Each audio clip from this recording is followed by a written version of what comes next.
Rikustenderor med mamma, mer se takohemi në këtë emision që besoj do të jetë interesant për të gjithë shikuesit. Sonte do të bisedojmë me një musafir të televizionit Bojin, që në kohë të fundit është musafir i televizioneve me praktikisht në të gjithë rajonin, që prej televizionit kroat, bosnjak, televizioneve sërbe, televizioneve malazijese shumë më pak, e sonte është edhe me ne.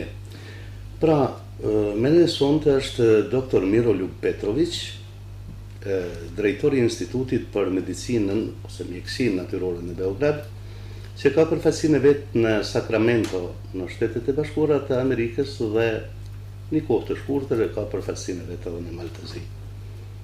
Tema, siç e keni pa edhe në shpicën tonë që lajmi që është sjell sot, ka qenë shëndeti është në duart tona. Edhe vërtet një qasje tjetër ndaj shëndetit, ndaj mjekësisë, do të shihni se si shkojnë këto punë, si i parashef mjekësia natyrore me bashkëbiseduesin ton të jetë interesant, s'pak ashtu e kam bindjen unë, pra dr. Miroljub Petrović.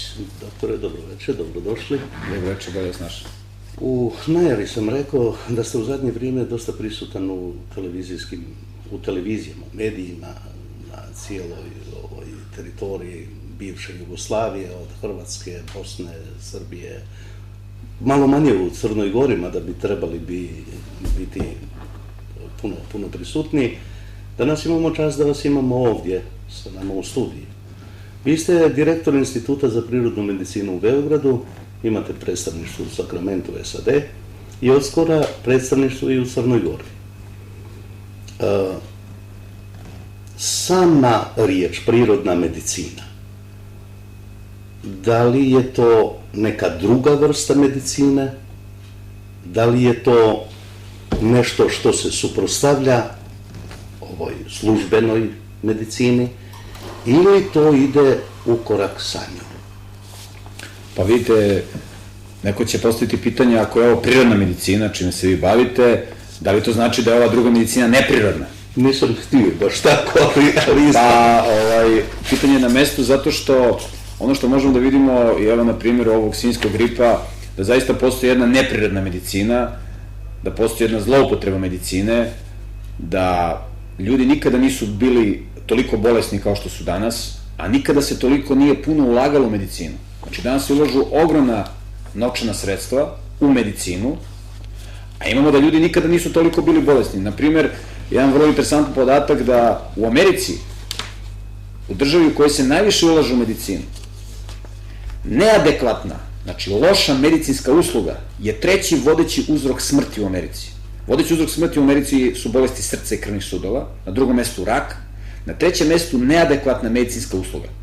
U Americi svake godine preko 225.000 ljudi umire od pogrešnih lekova, od lekova sa štetnim sporednim dejstvima, od nepotrebnih operacija, od pogrešnih operacija i tako dalje. Znači, ispada da je savremena medicina ovu koju poznajemo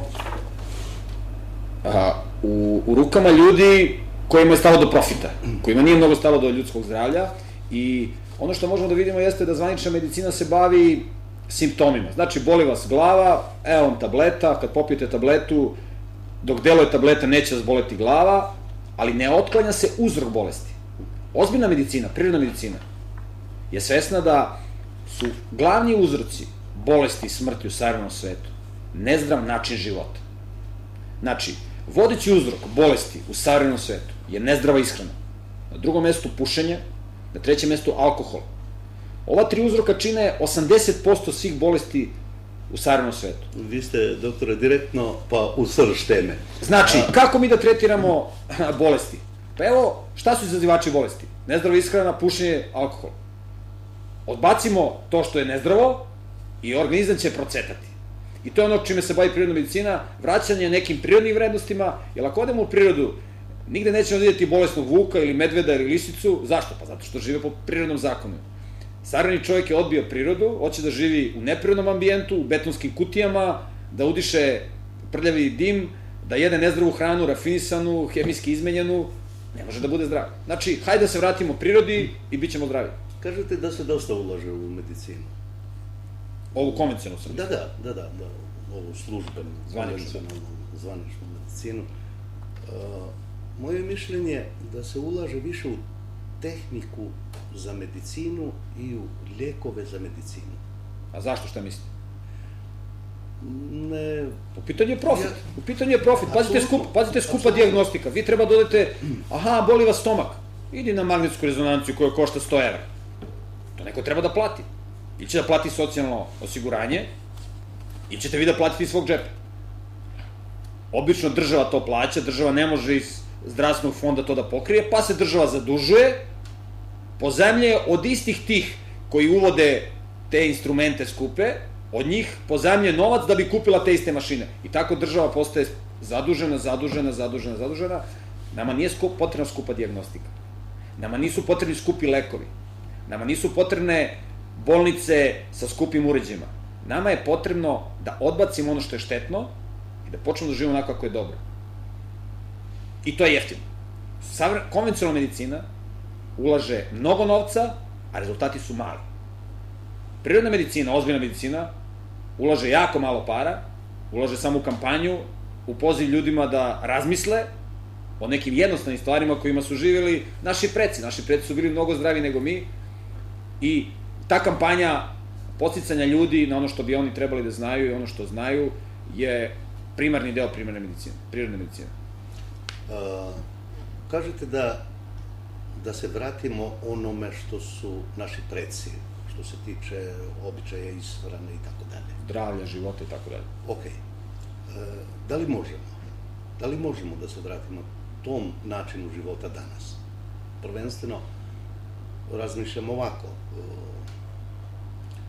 Sadašnji život, brz život koji je pun svakodnevnih i svakominutnih stresova, život gdje je svaki element zagađen, od zraka, od vode, od tla.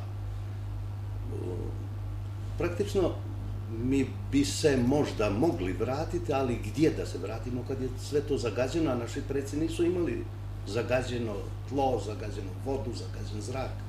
Pa evo, zagađeno je u gradu.